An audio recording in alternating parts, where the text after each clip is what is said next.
Decía Octavio Paz en El arco y la lira que la poesía no es nada escrito, sino que la poesía está en la realidad. Paradójicamente, la escritura es necesaria porque si no, el poema no existe. En fin, estas palabras las recogía el también poeta Aldo Mazzucchelli y estas palabras son las que nos ayudan a introducir nuestra primera entrevista de hoy. La poesía, para suerte nuestra, se cuela una vez más, se filtra por las paredes del plató de Córdoba TV y hoy lo hace de la mano de Antonio Flores Herrera. Antonio, muy buenos días. Buenos días. Bueno, Antonio, en primer lugar te damos las gracias por estar hoy aquí con nosotros y bueno, te presentamos lo más brevemente posible porque es un currículum ya, ¿verdad?, largo, intenso, poeta, socio fundador del Ateneo de Córdoba, actualmente presidente de la sección de poesía, ¿verdad? Sí. Son ya muchos años volcado en esta sección, una de las 6 áreas, la literatura, que componen la actividad del profundo, intenso programa que lleva a cabo siempre el Ateneo de Córdoba. Y bueno, es que el ciclo poético del Ateneo ya está aquí, a partir del 15 de marzo exactamente comenzamos, Antonio. Cierto, sí. Bueno, tenemos ya el precedente de hace unos años que estuvimos en la bodega durante 6 años, pero fue todos los viernes. Y llegó un momento en que ya la gente iba sin necesidad de ver el programa, porque se constituía ya en una cosa absolutamente natural, ¿no? Y así que si algún día lo dejábamos de hacer por cualquier circunstancia, se encontraba la gente, ¿qué ha pasado hoy que no tenemos poesía? Aquello también lo tuve que trabajar, del cual salió un primer libro, nunca se pudo publicar un segundo volumen, y lo llevé a cabo con la inestimable colaboración de Matilde Cabello, que me ayudó también mucho. Y ahora pues hemos creído conveniente volver a iniciar este ciclo allí, porque parece que la poesía se relaciona muy bien con el vino y entonces es un sitio mágico, ¿no? Allí entre barriles. Y vamos a hacerlo así estos 3 primeros meses y luego ya cuando llegue el final, mediados de mayo, cortamos para reanudar después en septiembre. Efectivamente, el 10 de mayo sería el último encuentro, pero es una pausa, es un paréntesis, sí, ¿no? Sí, es un paréntesis, tenemos la intención de continuarlo y escuchar voces nuevas, y sobre todo jóvenes, y en Córdoba una inmensa nómina de poetas, tanto hombres como mujeres, jóvenes. Entonces, si quieres te digo ya el programa. Sí, vamos a ir conociendo quiénes son esos poetas, esos escritores que nos van a acompañar. Sí. Abrirá el ciclo este próximo 15 de marzo José Luis García Clavero, este profesor de enseñanza primaria y ya ha publicado, tiene ya un libro que se lo presentó Manuel Gaete en la Sala Vicosa. Está muy ligado a la asociación de vecinos de allí del barrio, porque vive allí en la Puerta de Almodóvar, y hemos creído conveniente que sea él el que lo inaugure. Luego el 22 de marzo serás tú, que tendremos el gusto de escucharte allí, y después nos vamos a abrir el 12, pues Francisco Martín Cuellar, el 19 Calixto Torres. Calixto, como sabes, es el que lleva una revista, del cual la edita en Fernán Núñez. Ahora ha cambiado el nombre, antes era Caño Dorado y ahora creo que se llama no sé qué, de Artemisa o algo así. Calixto Torres. El 26 de abril Catalina Jaén, una poeta de Fernán Núñez, y el 3 de mayo Pilar Redondo, que también escribe cuentos, esta chica, y el último 10 de mayo está por cerrar, porque yo quería que hubiera sido Antonio Egipcio, pero Antonio Varo dice que quizás lo dejemos para un poeta de un poco más mayor. Ese es el único que no tenemos cerrado todavía, el 10 de mayo, y eso es todo. En fin, tu larguísima experiencia coordinando ciclos, ¿verdad? Bueno, hemos hablado de poesía en la bodega, también Cancela Poética, en fin, encuentros en los que hemos hemos asistido a esa confluencia de las voces nuevas, las voces veteranas. Es verdad. Y bueno, te pregunto, Antonio, ¿cómo ha ido conviviendo esta sección, este área en la que tú trabajas dentro del Ateneo con el propio devenir creativo de la ciudad? Y si crees que la poesía, la literatura que proviene, que fomenta tanto el Ateneo de Córdoba, está conectada con la ciudadanía cordobesa. Sí, sin duda alguna. Y me siento orgulloso de ver cómo la sección de poesía pues no es por nada, pero dicho por los mismos de la sección, digamos, de la directiva del Ateneo, es la que mejor funciona. Pero claro, es que en Córdoba hablar de poesía es casi consustancial a la esencia de la ciudad. Y es verdad, hemos tenido la suerte de que voces nuevas que entonces empezaban y no se conocían, por ejemplo Elena Medel, Juan Antonio Bernier y su grupo, Antúnez, todos estos chicos empezaron yendo allí a leer a la bodega, y hoy pues ya tienen una voz propia, que están considerados con publicaciones, y eso pues nos llena de satisfacción. Y tú mismo, claro.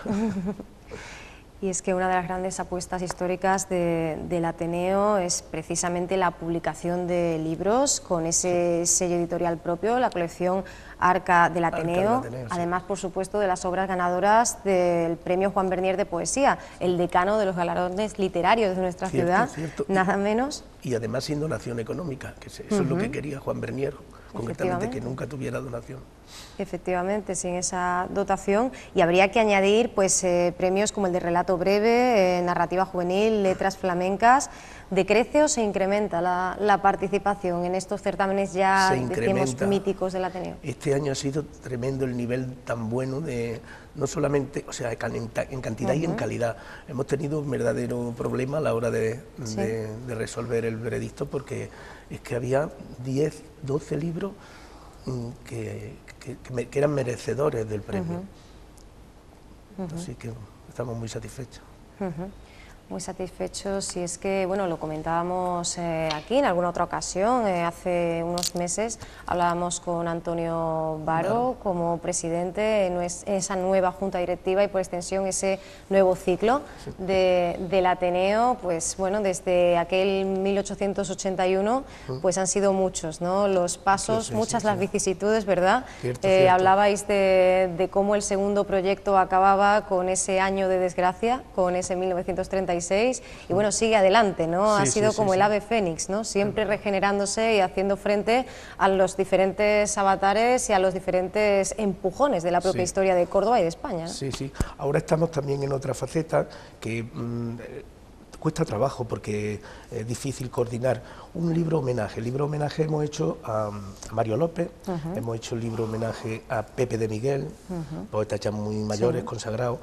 Hemos hecho homenaje a Pablo García Baena, y el último, no recuerdo exactamente cuál ha sido, pero estamos ahora mismo ya empezando a trabajar en el homenaje a Paco Carrasco. Paco Carrasco también un poeta muy afín a la línea de cántico, más joven que los que ya comportaron el grupo, pero no tan excesivamente joven, que Paco ya tiene sus añitos, lo mismo que Pepe de Miguel, que estaba muy unido a ellos. Y eso pues supone tener que estar detrás de la gente para que te manden el poema, y luego después estar encima de la publicación, pero bueno, luego compensa la satisfacción de ver el libro ya en las manos. Pues sí. Escollos, aparte, lo que está clarísimo es que basta con leer un pequeño extracto de la trayectoria del Ateneo, además concretamente en este ámbito, para ver que, para asistir a ese paso, ¿no?, a ese tránsito de tantísimos poetas ahora importantísimos y de voces nuevas que, como dices, se han ido cuajando y fraguando, ¿no?, precisamente en el Ateneo, que es verdad que su reconstitución pues más reciente es del año 90, ahí entramos, nos sumergimos ya en la etapa moderna, pero no se ha perdido ese espíritu de los inicios, esa potenciación de la ciencia, de la cultura en general, y ese intentar fomentar un sentido y un espíritu crítico, ¿no? Sí, cierto, cierto. Ahora ya me acuerdo de cuál ha sido el último libro que hemos coordinado, y ha sido el de los 25 premios Juan Bernier. Hemos seleccionado entre Antonio Varo y yo 2 poemas de cada ganador, y hemos sacado un volumen, que lo presentamos no hace mucho. Y ahí es donde se ve lo que tú muy bien estás diciendo, que la trayectoria de mucha gente que empezaba y que están recogidos en Arcas del Ateneo. En fin, bueno, interpretaciones de la realidad, así defines tú en alguna ocasión el fenómeno, el hecho poético.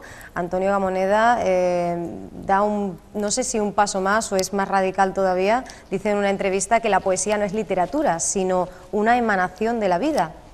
No sé qué te parece este planteamiento, si en Emanación de la Vida podemos incluir también la importancia del ámbito formal, ¿no? El terreno formal. Sí, sin duda alguna, porque la vida está inmersa en la poesía y la poesía es la vida.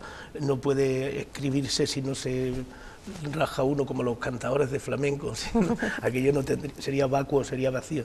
La vida está siempre inmersa, de una manera directa o indirecta, hablando en tercera persona o en primera, pero siempre a golpes del corazón, para bien y para mal, claro, tanto en el amor como en el desamor. Antonio, si nos detenemos en tu propia trayectoria, no ya literaria, poética, sino vital y profesional, a mí siempre me ha llamado la atención tu formación, por un lado, como licenciado en Filosofía Pura y, por otro, la Ingeniería Técnica Industrial. Yo te pregunto si esto de que la vocación y el oficio, digamos, la profesión o la nómina, es bueno que esté separado una cosa de la otra, o si en un mundo utópico uno se dedicaría a vivir de la poesía. No, yo siempre digo que hay una relación dialéctica entre la ciencia y las letras. Tanto es así que yo recuerdo perfectamente que Platón, en el frontificio de la academia, decía: nadie entre aquí que no sepa geometría. A mí el hecho de haber estudiado una carrera de ciencia ha enriquecido desde el plano literario luego mi vocabulario poético, de manera que yo ahora estoy trabajando en un libro que se llama Geometría del verso, y entonces está lleno de contenidos léxicos que aluden al mundo de la ciencia, tanto en el plano, por ejemplo, de la mecánica o de la topografía o de la matemática o de la química, pero se está escribiendo así. Y por eso digo que yo no veo esa incompatibilidad que muchas veces la gente piensa o se sorprende. Ha habido muchos poetas a lo largo de la historia que han sido también, me parece que Pepe Hierro era uno de ellos, y gente que médicos, por ejemplo, que también. Pero bueno, ahí andamos. Ahí andamos, y Antonio, también haciendo un poquito de recapitulación de los reconocimientos que has ido recibiendo a lo largo de los años. Fiambrera de Plata en 2003, Premio Nacional de las Letras Flamencas en el año 96, finalista en premios como el primer Premio Prometeo para autores hispanohablantes noveles, también el premio poeta finalista en el Premio Poeta Mario López. Mucho se habla siempre, Antonio, siempre tenemos ese debate entre escritores y sobre todo entre poetas sobre la importancia o no de estos galardones, de estas distinciones, pero es cierto que en tu caso supone el punto de partida, ¿no? De tus publicaciones, para empezar. Sí. Claro, es que yo empecé con el que has citado, del premio finalista del Premio Prometeo de escritores hispanohablantes, y aquello me animó mucho y me dio mucha satisfacción, porque allí fue en Madrid, convocado en Madrid, y allí había gente de México, de Chile, argentinos, sudamericanos en general, que habla hispanoparlante. Y claro, estuve en puertas de ganarlo, no lo gané, pero claro, se enteraron aquí en Córdoba, porque ese premio tenía mucho prestigio, era para escritores que no tenían publicación ninguna. Y entonces Manuel de César se interesó y lo colocó en la colección aquí Prometeo. Y eso fue para mí como un impulso a seguir escribiendo y a animarme. Luego después la importancia de los premios es relativa. También hay mucha gente que se publica sus propios libros y hay mucha tendencia a considerar que el libro no tiene gran valor si no va avalado por un premio. Yo creo que no, yo en ese sentido soy muy escéptico. Conozco gente que no ha ganado premios y son muy buenos poetas, tanto hombres como mujeres, claro. Hablamos de tus raíces, eres granadino de nacimiento, suponemos que ya también muy cordobés, ¿no? Sí, después de tantísimos años. Claro. Antes hablblabas de esa consustancialidad, ¿no? De Córdoba con la poesía, es inherente casi. Esa atmósfera lírica. Te preguntamos, ¿cómo es tu relación con esta ciudad que tú definías en una entrevista concedida, si no recuerdo mal, a Fernando Sánchez Mayo, a Córdoba como un gran poema? Sí, cierto. Córdoba es que respira poesía por los cuatro costados. De hecho, yo tengo escrito en mi testamento literario que arrojen mis cenizas ahí junto al molino de Marto. Y lo digo de verdad, porque me gustaría partir con la barca de Caronte hacia el mar, pero a raíz del Guadalquivir y despedirme de la ciudad pasando por los puentes. Yo desde pequeñillo me quedé sorprendido. Yo venía de Barcelona, de estar en Mataró y en Figueras, que mi padre era militar, y aterricé aquí con 7 u 8 añillos.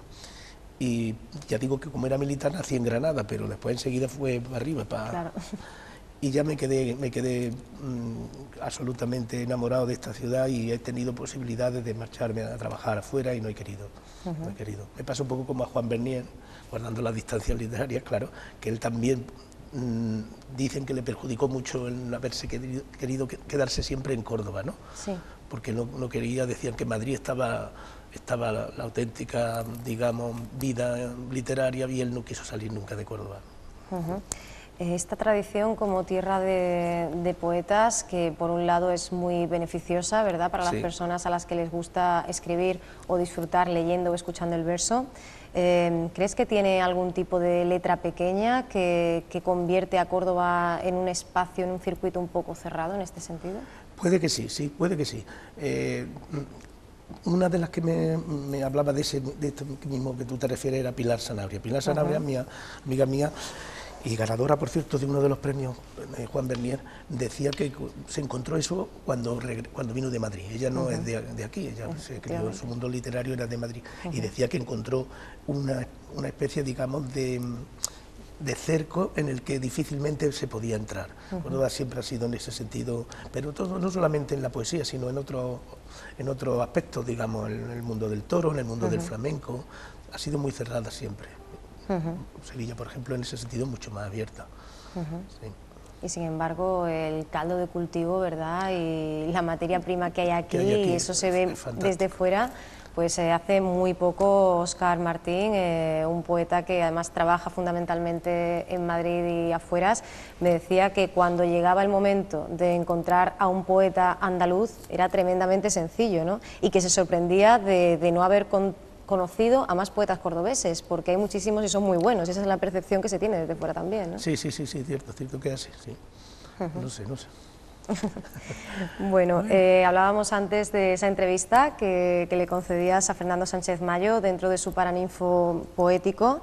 Decías también en esa misma ocasión que, bueno, que como dicho, desde los griegos ya está todo dicho. Entonces yo te pregunto qué es lo que motiva al escritor a seguir adelante. Y si, como decía hace poco Juan Gelmán, toda la necesidad del poeta parte de esa permanente insatisfacción con lo que escribe. Sí, es que eso está dicho todo desde los griegos, pero en todas las órdenes, en el aspecto filosófico, en el poético, solo es la otra manera de decirlo, pero es volviendo a lo que tú muy bien apuntabas antes, porque está inmerso con la vida, y entonces el hecho de saber que ya se había dicho, no quiere decir que uno no tenga necesidad de decirlo de nuevo. Yo leo a poetas de 5 siglos antes de Cristo, Arquíloco de Paro, y están diciendo las mismas cosas que se están diciendo ahora, pero desde otra óptica, a lo mejor recurriendo al mito, a los dioses, pero la necesidad imperiosa de escribir ha sido consustancial al ser humano siempre.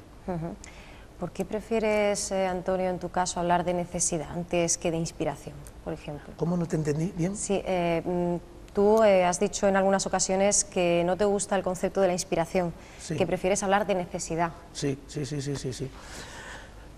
Yo es que pienso que cuando se está feliz y se está bien, no se glosa. El vate necesita, o para bien o para mal, estar en guerra con sus propias entrañas, como decía Manchado. Cuando se está perfectamente cómodo y bien y feliz, entre comillas, porque la felicidad ya sabemos que es un concepto relativo, pues no se necesita escribir. Mientras se vive, no se glosa. Tengo un soneto escrito y yo necesito la necesidad, valga la redundancia, de escribir cuando... Yo tengo que escribir en el momento en que me encuentro que algo me pasa interiormente. ¿Y preferirías que esa necesidad no fuera tal, que no fuera tan imprescindible en tu día a día la poesía? Sí, quizás necesitaría, me gustaría no tener que escribir nunca, porque sería señal de que estoy bien, estoy tranquilo, pero la verdad es que en la mayoría de los casos no lo estoy, porque de hecho no he dejado de escribir desde hace ya muchísimos años. Entonces entendemos que tiene un sentido terapéutico Sí. en tu caso. Sí, cierto. Para otros poetas es todo lo contrario, digamos, afrontar un mal momento o un determinado estado de ánimo a través del poema, pues lo único que redunda es en ese hurgar en la herida, ¿no? Se Exacto. convierte en una tortura mayor que se elige, pero que es algo menos beneficioso, ¿no? Es cierto, sí es así. Yo ya digo, cuando estoy mal es cuando tiro del bolígrafo, porque cuando estoy bien no suelo tener necesidad de escribir. Un bálsamo para el dolor cotidiano. Sí. Que tú definías, bueno, el verso concretamente como extracto finito expulsado del pecho. Antes te nos has adelantado, Antonio, porque nos has hablado de esa geometría, ¿verdad? De Sí. ese trabajo actual, y precisamente yo quería preguntarte en qué momento creativo te encuentras. Sí, pues eso, en ese texto que en principio pienso titularlo como la geometría del verso. Y a lo mismo que escribí un pequeño volumen, que fue el que dices que fue finalista del premio Mario López, titulado Diccionario del Vino, utilizando el léxico vitivinícola, todo lo que está inmerso en el libro, pues no tiene que ver nada con el vino, pero utilizo los términos del vino. Pues lo mismo en este caso, quiero hacer lo mismo, pero utilizando los términos, digamos, de la ciencia, A ver qué sale. Diccionario del Vino, que llegaba en el año 97, Sí. precedido del Vuelo de Ícaro y otros poemas en el año 93. Sí. Y bueno, el Regreso de las Sombras del año 85, ¿no? Que Sí, ese sería fue el tu primero, primera, el poemario tu primera obra publicada. El primero, no tenía nada y por eso me presenté a ese premio. Y hace muy poco, pues de Rerum Natura, ¿verdad? Que Sí, lo presentabas en Pliego, en en sí. 2010, dentro de la colección También Naturaleza. tiene digamos, un hilo conductor monotemático que consiste en un texto que está enfocado alusivo, todos los poemas, a la naturaleza, desde cualquier óptica, desde de los cuatro elementos, la tierra, el aire, el agua y el fuego. Entonces he ido cogiendo de distintos textos, los publicados o no publicados, porque tengo 3 o 4 textos todavía inéditos, aquellos poemas que tienen algo que ver con la naturaleza, y por eso lo he titulado así, de Rerum Natura, como homenaje a Lucrecio. Hace siempre, ¿no?, la presencia, ¿no?, Siempre la presencia de la la raigambre naturaleza. latina, sí, Sí. y de la naturaleza, efectivamente. Hace no sé si un par de años se hacía referencia a Desde tu orilla, Sí. un texto que curiosamente decía ya está traducido al árabe, Sí, pero aún no publicado. Pero aún no publicado. Ese es uno de los que tengo 3 textos inéditos y uno de eso. Pensaba proponerle a Ediciones de Papel que me lo hiciera, porque me gusta mucho, supongo que la conocen, la editorial. Sí. Pero ahora mismo están en un momento en que dice que van a parar. Tienen varios, entre ellos me parece que Antonio de Egipcio presentó el otro día, hace una semana, y lo tengo que seguir metido en el cajón. Ese libro también tiene otro hilo conductor. Ese ha sido escrito en un viaje a Marruecos, a la parte norte, en este caso, en el Rif, y es un libro de desamor, un libro en el que me vacié de una relación rota, y entonces ese libro está escrito con una intencionalidad también dialéctica desde aquella orilla y desde esta orilla, o sea que el estrecho une más que separa. Y desde ese vacío que me quedó la relación, lo escribí pero rápidamente, fue de un tirón. Y también está enfocado, pues, está escrito en paisajes, por ejemplo, a Sagüen, a Tetuán, a Lucema, todo eso está el libro. A ver si cuando lo publique lo puedo hacerlo de manera bilingüe, o sea, en árabe, y que lo tengo traducido, y a ver si así queda bien. Me resulta apasionante el desajuste temporal que hay en tu caso entre los libros que escribes y los que se publican. Sí. ¿Consideras que hay que dejar algunos textos reposar? Sí, ¿Están sí, ahí sí, dentro sí, del cajón? sí. ¿Se Hay que sigue hacerlo. trabajando en ellos? ¿Cómo se Sí, hace esto? hay que hacerlo hasta cierto punto, porque en el momento que ya lo publica, ya no lo tocan más, si no está siempre retocando. Y yo me he pasado años trabajando en textos en los que cada vez que lo cogía veía que se podían mejorar, hasta que llega un momento que dice, ya no lo toco más, tengo que publicarlo. Cuando lo publico ya, salvo que algún día hagas una recopilación de todos tus textos, ya toques algo, ahí ya se queda.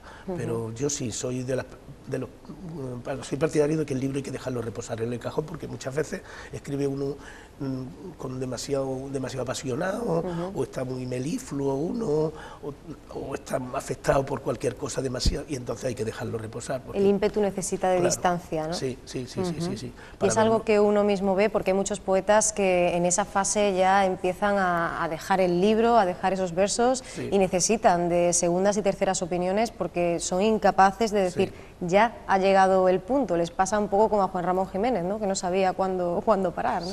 De perfeccionarse.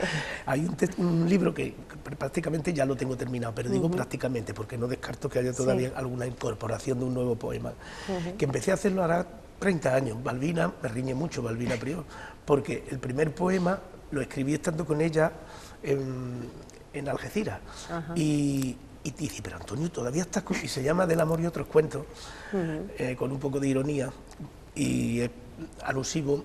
O sea, es un libro que habla de los cuentos clásicos, los cuentos que toda la vida hemos conocido, Caperucita, Cenicienta, el gato con botas, etcétera, etcétera, pero claro, no hablando de ese cuento, sino hablando de la relación que yo he tenido, a lo mejor en mi caso con alguna mujer, y la relaciono con la Bella Durmiente o lo que sea, siempre con el pensamiento puesto en mi, digamos, en mi vida emocional, sentimental, pero que tiene que ver con el cuento. Y ese pues todavía no lo he terminado, llevo 30 años con él. Bueno, evidentemente, además sabemos que cuidas muy mucho, ¿no? El momento de publicar y además cómo se publique, ¿no? Y precisamente eso es algo que quizás no se haga mucho. Hay cierta prisa, nos hemos sometido, incluso el escritor, incluso el poeta se ha sometido a esa vorágine de decir, no pueden pasar 2 años sin que haya de señales de vida, ¿no? Aunque lo que escriba no sea suficiente. Yo no soy así. Vicente Núñez estuvo 15 años sin saber nada nadie de él, y de pronto publica Ocaso en Poley, y es premio de la crítica. Algunos críticos a nivel nacional no sabían si se había muerto o se había ido de España, porque no 15, me parece que fueron 17 o 18 años, desde que dejó el contacto con el grupo Cántico, que estaba muy unido a ellos, no era de Cántico, pero estaba muy unido a Pablo, a todos, a Ricardo Molina, hacían viajes juntos, pues dejó, se metió en su pueblo y no quiso saber nada, allí en su taberna del Tuta, y de pronto saca ese libro. Por eso digo que no, y fue un impacto el libro.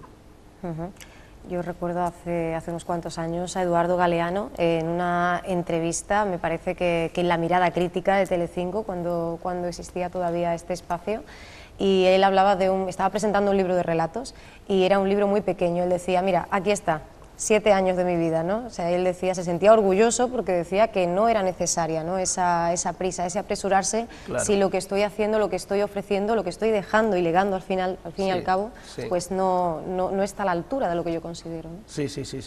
Yo no entiendo cómo haya gente que puede publicar en un año 2 y 3 libros. No lo entiendo. Otra cosa es que los tenga escritos de antes, ideal, una oportunidad para...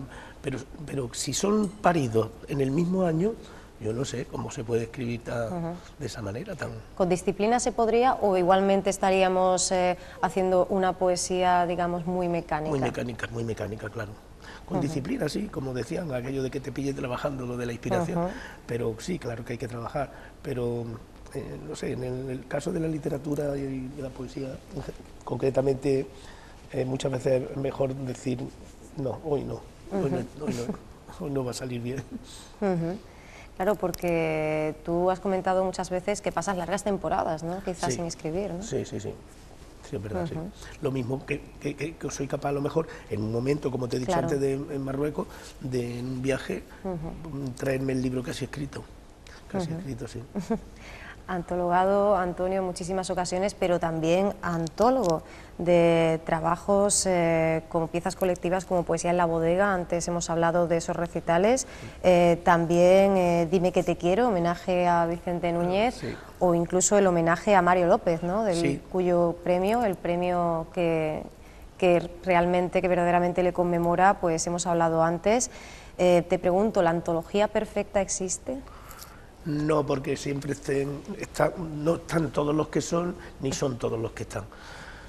Y entonces, pues, a mí eso sí, siempre lo he puesto en la solapilla de la antología que hicimos de la bodega, siempre lo he dicho, sí, porque es que inevitablemente siempre hay alguien que se queda fuera, aún a tu pesar, como otros, o no quiere colaborar, pero no, la antología perfecta no puede existir nunca, no puede ser, no puede ser. Nosotros hemos intentado que no se quedara nadie. Otro que también le pasó lo mismo fue Antonio Rodríguez, sí, que me dijo, me llamó por teléfono, dice: Antonio, me quedan 3 o 4 poetas en Córdoba y uno de ellos eres tú, que no he podido localizarlo para que me mande el poema homenaje a Medina Zahara, un tema de Medina Zahara. Sí. Dice, y es que me he propuesto que no se quede nadie fuera, más bueno, más malo, me guste más, me guste menos, pero que esté todo el mundo, para que no haya uno que solo que puede decir, no han contado conmigo, pero que va, eso es imposible, siempre. Eso es imposible. Y siempre con esa diatriba, ¿es la antología más útil o es más bien efectista? Quiero decir, ¿de qué sirve realmente? ¿Tiene vigencia? ¿Nos puede servir como un escaparate interesante o una radiografía, siempre incompleta, pero por lo menos un esbozo de lo que hay? Sirve para, por ejemplo, ver los estilos en los diferentes sitios. Por ejemplo, no es la poesía andaluza, ¿no? No es lo mismo que la poesía castellana o que la poesía catalana o la poesía gallega. Y en ese sentido sí, en ese sentido se ve como, por ejemplo, aquí tenemos una tendencia mucho a la poesía lírica, a la continuidad del barroquismo de Góngora, ¿no? Hay poetas magníficos en esa dirección, como Pablo García Baena, Gaete, pero siempre en la línea esa.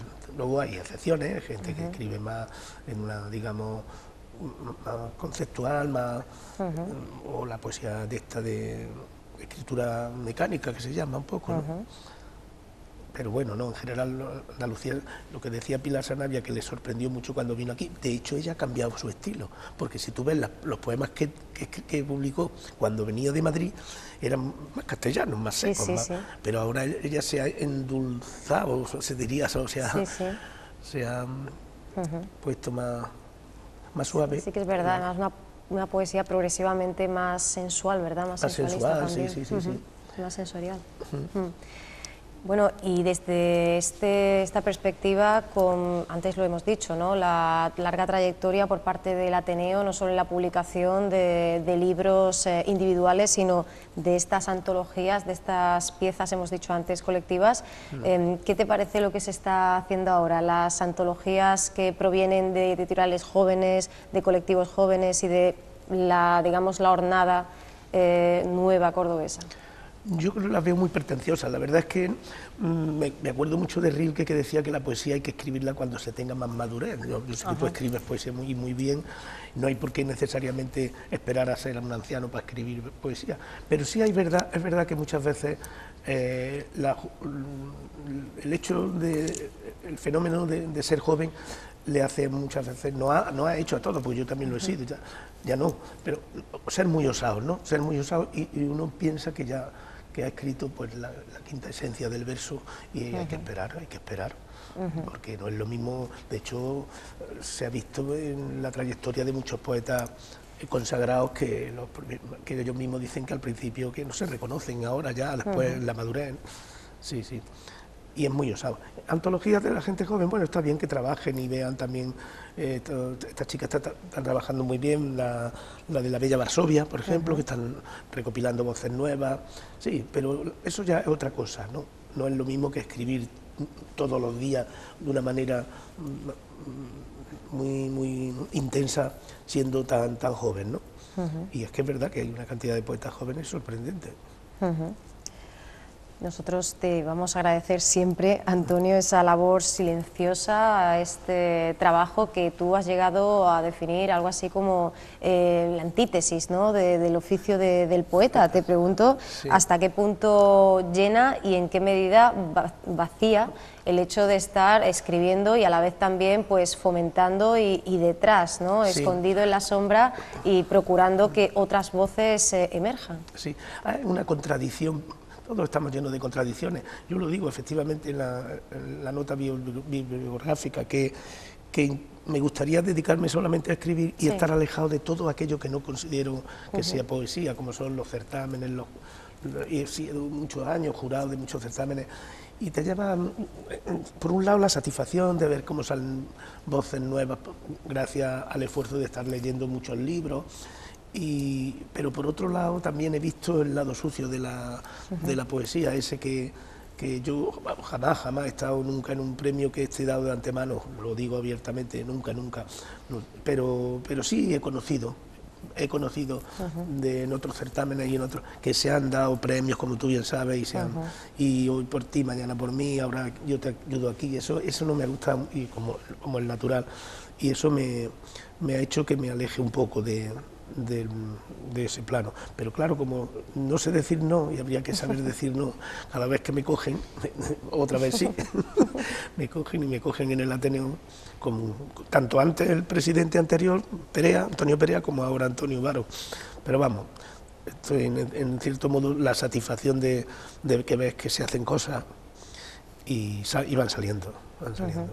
Bueno, pues entonces que la poesía no se detenga, que la flor no renuncie a la mañana, parafraseando un verso tuyo procedente de Regreso de las Sombras, donde sí se producía esa renuncia, ¿verdad? Sí. Esa despedida. Y bueno, Antonio, te agradecemos mucho que hayas estado con nosotros y por supuesto que el 15 de marzo pues invitamos, ¿no?, a todas las personas que nos estén viendo a comenzar con el Ateneo ese nuevo ciclo, ¿verdad?, de 2013. ¿Dónde, a qué hora tenemos que estar? Pues prácticamente todos los viernes o algunos viernes, ¿verdad? Desde el 15 de marzo hemos dicho hasta el 10 de mayo y para retomar en septiembre. La bodega de Guzmán, que está en calle Judíos número 7, inconfundible porque ya desde que tuerces la esquina de la Puerta de Almodóvar ya da el olor, y es un sitio muy mágico para escuchar poesía. El maridaje es perfecto. A las 9 de la noche estaremos allí. Y encima los viernes, a las 9 de la noche, yo creo que... Y además entrando ya, aunque parezca mentira, estamos ya a poquito tiempo, ¿verdad?, con la cuenta atrás para comenzar con la primavera. Sí, es verdad. Así que el 15 de marzo nos adelantamos unos días, pero vaya, 6 días después, poco menos de una semana, comenzará la primavera y empezaremos a disfrutar de ella. Y bueno, y a partir del 15 de los versos del Ateneo. Así que, Antonio Flores, muchas gracias por haber venido y bueno, hasta muy pronto. A vosotros. Gracias.